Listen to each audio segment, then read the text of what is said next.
All right, quick maintenance tip for the GX470. I didn't even know this was a thing, but it looks like the drive shafts all have zerk fittings on them for greasing. You can see right there on the U-joint and on all 4 spots on the transfer and the drive shaft itself. So you gotta go look for these. Go ahead and insert some grease into them.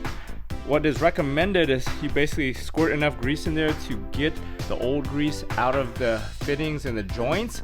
Wipe that old excess off, and then you'll have brand new grease in here. So make sure you guys keep up with that maintenance on this drive shaft. The grease type you need, you're gonna need NLGI #2 grease with Moly to be used on these joints and everything. So make sure you're using Moly grease #2.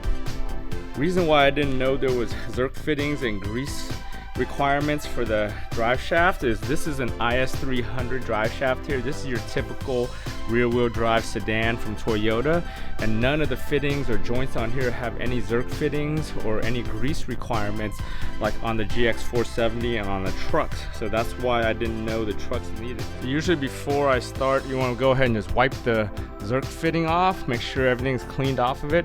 I usually like to take a needle of some sort to kind of dislodge the little ball inside there to make sure that it's not seized or stuck and grease is coming out of it, so that way when you pump the new in, you're getting new grease in there and then you're not overflowing the actual fitting.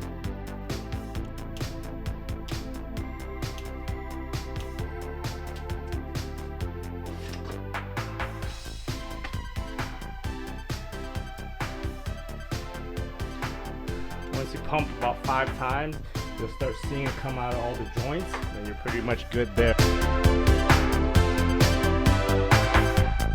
Once you pump it 5 or 6 times, you see the old grease come out.